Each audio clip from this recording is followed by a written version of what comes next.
আমার স্বামী টিটু ঘর জামাই থাকত আমাদের বাড়িতে, কিন্তু সে ছিল অকর্মা। কোনো কাজ করতে পারত না। কিন্তু তাকে আমি অনেক পছন্দ করতাম, তাই বিয়ে করে ফেলি। আমার মেজ ভাবির সন্তান হতো না, তাই আমার মেজ ভাই সবসময় মনমরা হয়ে থাকত আর ভাবিকে বলতো তোকে ছেড়ে দিয়ে আরও একটা বিয়ে করব।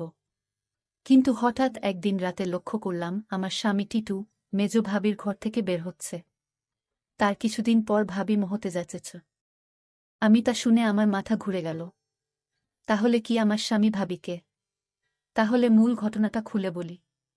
মাঝরাতে পানি খেতে উঠে নিজের স্বামীকে মেজ ভাবির ঘর থেকে বের হতে দেখে চমকে উঠল দিবারা। মেজ ভাইয়া 4 দিন হলো ঢাকায়। এখন ভাবি একা ঘরে। আমার স্বামী এত রাতে মেজ ভাবির ঘরে কি করতে গিয়েছিল সেটা জানার জন্য আমার মাথায় ঘুরপাক খাচ্ছে। এই ঘরের দিকে স্বামীকে আসতে দেখেই দরজা ভিজিয়ে দিয়ে বিছানায় উঠে ঘুমানোর অভিনয় করল দিবারা। তার স্বামী দরজা ঠেলে সন্তর্পণে হেঁটে এসে বিছানায় তার পাশে শুয়ে পড়ল। দিবারা এই বাড়ির মেয়ে, তার স্বামী ঘরজামাই। দিবারা জানে কোনো রকম অপরাধ করলে তাকে সহ তার স্বামীকে এই বাড়ি থেকে বের করে দিবে ভাইয়েরা। তাই এই ব্যাপারে আর কোনো কথা বলে না দিবারা। পরের দিন সারাদিন মুখ কালো করে রাখলেও তার স্বামী টিটুকে এই বিষয়ে কিছুই জিজ্ঞেস করে না সে। তারপরের রাতে দিবারা আর কিছুতেই ঘুমাতে পারে না। তার বিশ্বাস তার মেজভাই যতদিন শহরে আছে প্রতি রাতেই বোধহয় তার স্বামী মেজ ভাবির ঘরে গেছে। কিন্তু ঘরে গিয়ে কি করল এটা তো আমি দেখি নাই। শুধু দেখতাম মেজ ভাবির ঘরে যেত। কেন যেত দিবারার মনে সন্দেহর সৃষ্টি হল। তার বিশ্বাসকে সত্যি প্রমাণিত করতেই যেন ধীরে ধীরে টিটু দিবারার পাশ থেকে গড়িয়ে মেঝেতে নামল। এরপর পা টিপে টিপে ঘরের দরজা খুলে বাইরে চলে গেল। রাত এখন কয়টা হবে? 1টা, 2টা। টিটু কোনো কাজ না জোগাড় করতে পারায় ভাইদের উপর নির্ভর করেই বেঁচে আছে তারা দুজন। দিবারা টিটুর এই অর্থ উপার্জনের অক্ষমতাটাই পুষিয়ে দেয়, সারাদিন গাধার মতো বাড়ির কাজ করে। সারাদিন কাজ করায় শরীর এতই ক্লান্ত হয় যে সারারাত মরার মতো ঘুমায় দিবারা। কয়বার টিটু তাপ্পড় দিয়েও দিবারার ঘুম ভাঙাতে পারেনি। তাই রাতে যে দিবারা জেগে থাকতে পারে এমন কোনো ভয় তার ছিল না বলা যায়। আর এই সুযোগে মেজ ভাবির ঘরে যেত। কিন্তু কেন যেত তা আমি কিছুই জানতাম না। পরদিন রাতে দিবারা ঘুমায়নি। সে রাতে জেগেছিল তার স্বামী কি করে তা জানতে। তখনই দেখল দিবারার স্বামী বিছানা থেকে ধীরে ধীরে উঠে গেল। ঘর থেকে বের হয়ে মেজ ভাবির ঘরে গেল। কিছুক্ষণ পর মেজ ভাবির ঘর থেকে চিৎকার শোনা যাচ্ছে। মনে হচ্ছে ভাবির এক অন্যরকম চিৎকার। আমি ভাবতে থাকলাম কি হতে যাচ্ছে এখানে। আমি কিছুটা আন্দাজ করতে পারলাম না আসলে ওই ঘরে কি হচ্ছে। টিটু চলে যেতেই বালিশে মুখ গুজে ফুপিয়ে কেঁদে উঠল দিবারা। সে তার স্বামীকে কত ভালোবাসে। সে কিনা করে সারাদিন তার জন্য, আর সে কিনা তার সাথে বিশ্বাসঘাতকতা করতে পারে। দিবারা ভাবল ওই ভাবির ঘরে কেন আমার স্বামী টিটু যায়, এটা আমার যে করে হোক জানতে হবে। পরের 2 রাত অনেক চেষ্টা করেও জেগে থাকতে পারল না দিবারা। সারাদিনের কাজের ধকলে এতই ক্লান্ত থাকত যে মাঝরাত পর্যন্ত বিছানায় শুয়ে জেগে থাকা তার পক্ষে অসম্ভব ছিল। তারপরে যখন মেজভাই চলে এলো তখন থেকে দিবারা কিছুটা নিশ্চিন্ত হল। তারও কয়েকদিন পর এক রাতে গভীর ঘুমে ঘুমিয়ে রয়েছে দিবারা। অনেক ধাক্কাধাক্কি করে তাকে উঠালো তার স্বামী টিটু। ঘুম জড়ানো ক্লান্ত কণ্ঠে দিবারা বলল, কি হয়েছে? এত রাইতে ডাকেন কেন? লাইটটা একটু জ্বালাও তো। সারাদিন কাম কইরা কুল পাই না। উনি আছেন তার চিন্তায়। এখন ঘুমান। এই বাড়ির সবচেয়ে অবস্থাপন্ন বলা যায় মেজু ভাই শহীদকে। তার স্ত্রীও অবস্থাসম্পন্ন ঘরের মেয়ে। শহীদ মিয়ার বড় চালের আড়তের ব্যবসা। গ্রামের দিকে হলেও শহীদের ঘরটা দেখার মতো। ইট সিমেন্টের দেয়াল আর টিনের দোচালা। তার ডান পাশে 2টো ইটের তৈরি ছাপড়া ঘরে থাকে ছোট ভাই বাদল আর বড় ভাই জলিল। তাদের 2টো ঘরের মুখোমুখি উঠান পেরিয়ে একটা টিন আর বাঁশের তৈরি ঘর। এখানেই দিবারা আর টিটুর সংসার। দিবারা খুব চিকন আর কালো হওয়াতে বাবা মায়ের মৃত্যুর পর 3 ভাই অনেক খুঁজেও কোনো পাত্র পায় না। শেষমেশ এক ভব ঘুরে ভাদাইমা গোছের এই টিটুকে ঘর জামাই হিসেবে আনে। ভেবেছিল টুকটাক কিছু কাজে তাকে লাগাবে। কিন্তু সে পুরোই অকর্মা। সেই দিনের প্রায় 1 মাস পর বাড়িতে বিরাট উৎসবের মতো আয়োজন হল। দিবারার ছোট ভাইয়ের 2টা আর বড় ভাইয়ের 3টা সন্তান হলেও মেজ ভাই বিয়ের 4 বছর পরেও সন্তানের মুখ দেখতে পারেননি। মেজ ভাই আরেকটা বিয়ে করবেন কিনা এটা নিয়ে চিন্তা ভাবনা করছিলেন। যে স্ত্রী তাকে সন্তানের মুখ দেখাতে পারবে, মেজ বউকে তাহলে এই বাড়ি ছেড়ে চলে যেতে হতো। ঠিক এই সময়েই আনন্দ সংবাদটা পেল সবাই। মেজ বৌমা হতে চলেছে। মেজ ভাইয়া আর ভাবির আনন্দ দেখে কে। এই উপলক্ষেই এই উৎসব আয়োজন। দিবারা যখন আনন্দের সাথে টিটুকে এই খবরটা দিল তখন সে সামান্য একটু মুচকি হেসে বলল, ভালোই তো। শুনছিলাম কোনো ফকিরের কাছ থেকে পানি পড়া নিচ্ছে। ফকিরটা কামেল। সেও কি যাবে নাকি সেই ফকিরের কাছে? কোথায় থাকে সে? যেখানেই থাকুক, তুমি যাবে কি না সেটা বলো। দিবারা বলল, আমার দরকার নাই। আমি সবই বুঝি, তুমি ভাবিরে ফকিরের কাছ থেকে পানি পড়া এনে দাও, এটা তোমার বানানো কথা। এটা আমি বিশ্বাস করি না। দিবারা আরও বলল, আমি একদিন তোমার এই রহস্য খুঁজে বের করব।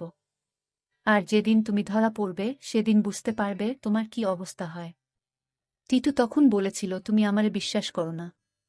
দিবারা বলল, করি, কিন্তু তুমি তোমার প্রতি আমার বিশ্বাস দিন দিন উঠে যাচ্ছে। যতদিন পর্যন্ত আমি জানতে না পারব তুমি মেজ ভাবির ঘরে কেন যাও, ততদিন পর্যন্ত তোমার প্রতি আমার আর বিশ্বাস হবে আর হবে না। দিবারা এই কথা বলে ঘুমাতে গেল। তার স্বামী টিটুও তার সাথে শোয়া ছিল, কিন্তু হঠাৎ করেই দেখল তার স্বামী বিছানায় নাই। তখন দিবারা চিন্তা পড়ে গেল, আজও চলে গেল। ভাবির রুম থেকে এক প্রকার চিৎকার আসতে শুরু করল। আমি কিছুই বুঝতে পারলাম না, এটা কিসের চিৎকার। মনে হচ্ছে মেয়েলি কণ্ঠ। প্রায় 1 ঘণ্টা পর দিবারা দেখতে ফেল মেজ ভাবির রুম থেকে বের হতে। দিবারার মনে দিন দিন সন্দেহ বাড়তে লাগল। তারপর দিবারা ভাবল, একদিন আমি জানালা দিয়ে দেখব তারা কি করে। দিবারার স্বামী দিন দিন দিবারার প্রতি কমে যাচ্ছে। কিন্তু আজ 2 দিন যাবৎ দিবারার স্বামী মেজ ভাবির রুমে যাচ্ছে না, সেটা লক্ষ্য করল দিবারা। দিবারা তার স্বামী টিটুকে জিজ্ঞেস করল, কই, আজকাল তো তোমায় আর দেখি না ভাবির রুমে যেতে। তার স্বামী টিটু তাকে একটা তাপ্পড় মেয়ে বলল, তোমার বাবার বাড়ি থাকি বলে তুমি কি আমায় যা বলবে তাই মনে করবে? সবকিছুর ভিতর শুধু কি তোমার অধিকার আছে, আমার নেই? এর মধ্যে হঠাৎ খবর আসলো মেজ ভাবি মা হতে চলেছে। দিবারা সেটা শুনে থমকে গেল, কারণ মেজ ভাবির স্বামী মানে আমার মেজ ভাইয়ার তো সমস্যা ছিল। তাহলে কিভাবে সে মা হতে চলল? আমার মাথায় কোনো কাজ করছে না। আমার মনে সন্দেহ হতে লাগল। দিবারা তার স্বামীকে বলল, আপনি এখন আর দেখি দিবারার রুমে যান না কেন? কখন কি করব সেটা আমার ব্যাপার। যাই হোক, আমি এবার অপেক্ষায় আছি কখন আবার আমার স্বামী তার রুমে যায় সেই প্রতীক্ষায়। এর কিছুদিন পর তার স্বামী টিটু ভাবির রুমে গেল। তারপর আমি জানালা দিয়ে যা দেখলাম তা দেখে আমার চোখ ছানা বড়া হয়ে গেল। দিবারা এই দৃশ্য দেখে সে বিছানায় শুয়ে কান্না করতে লাগল।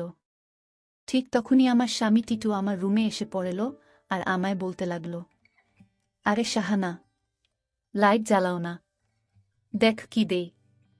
বিরক্ত হয়েই বিছানা থেকে নেমে লাইট জ্বালালো দিবারা। তারপর চকিতে এসে বসল। টিটু তার সবগুলো দাঁত বের করে হেসে পাঞ্জাবির পকেট থেকে এক জোড়া চুড়ি বের করল। আরেকটু কাছে আসো, পরায়া দেই। চুড়িগুলো দেখে চিনল দিবারা এগুলো স্বর্ণের। আর এর মালিক যে মেজ ভাবি ছাড়া কেউ না, তাও সে ভালো করে জানে।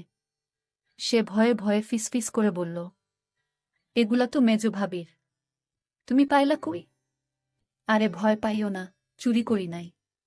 মেজ ভাবি আমারে দিচ্ছে। বলো কি? সে কেন দেবে? তোমারে একটা কথা কই। কই কই কইরাও এতদিন কইতে পারি নাই শর্মে।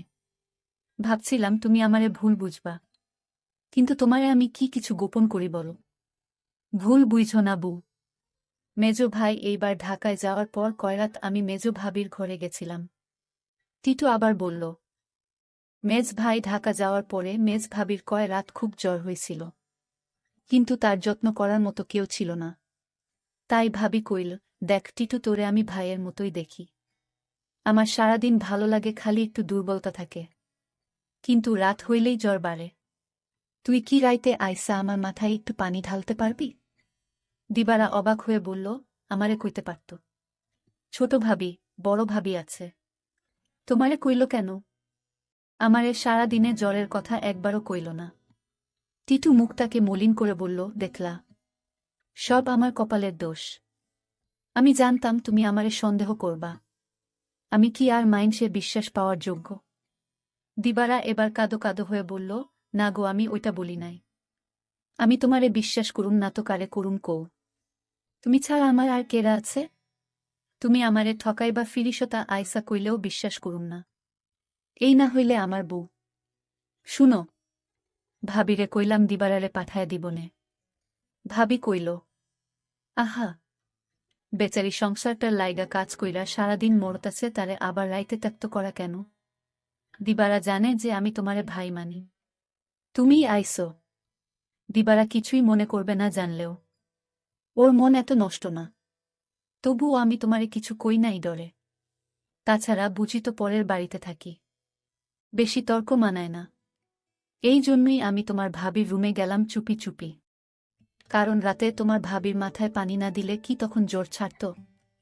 আমি যদি ভাবির পাশে না থাকতাম আর মাথায় পানি না দিতাম তাহলে জ্বরে মইরা যাইত। এতদিনে ভাবিকে কবরস্থানে রেখে আসতে হতো।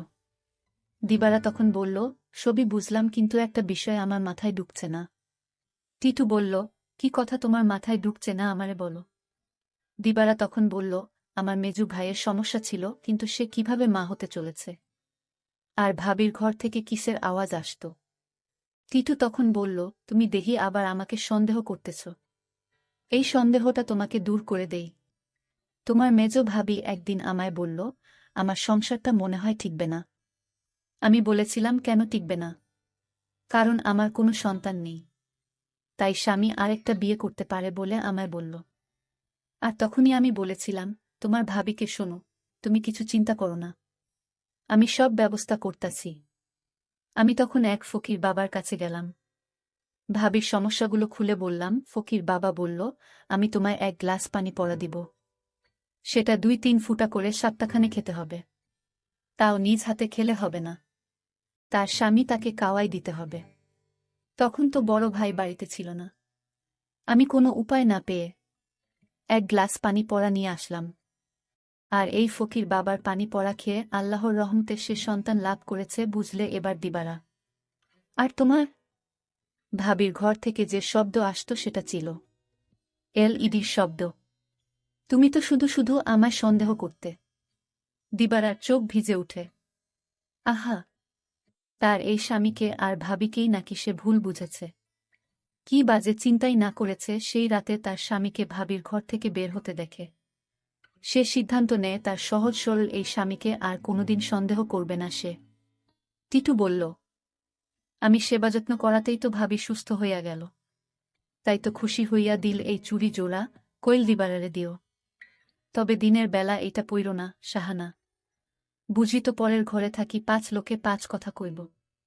দিবারা তখন কেঁদে কেঁদে বলল, আমি তোমাকে অনেক কষ্ট দিয়েছি, তোমাকে অযথা সন্দেহ করেছি, আসলে তুমি নিষ্পাপ। দিবারা বলল, তুমি মেজো ভাবির ঘরে গিয়ে মেজো ভাবিকে মায়ের মতো যত্ন করে সুস্থ করে তুলেছে, এরকম স্বামী এখনকার যুগে পাওয়া বড় কঠিন। দিবারা বলল, আমায় ক্ষমা করে দিও তুমি। তুমি ক্ষমা না করলে আল্লাহ আমাকে ক্ষমা করবে না। টিটু তখন হেসে বলল, আমি তোমাকে ক্ষমা করে দিয়েছি। বন্ধুরা, আজকের গল্পটি কেমন লাগলো তা অবশ্যই কমেন্ট করে জানাবেন, আর এরকম নতুন নতুন ভিডিও পেতে আমার চ্যানেলটিকে সাবস্ক্রাইব করে পাশে থাকবেন। ধন্যবাদ।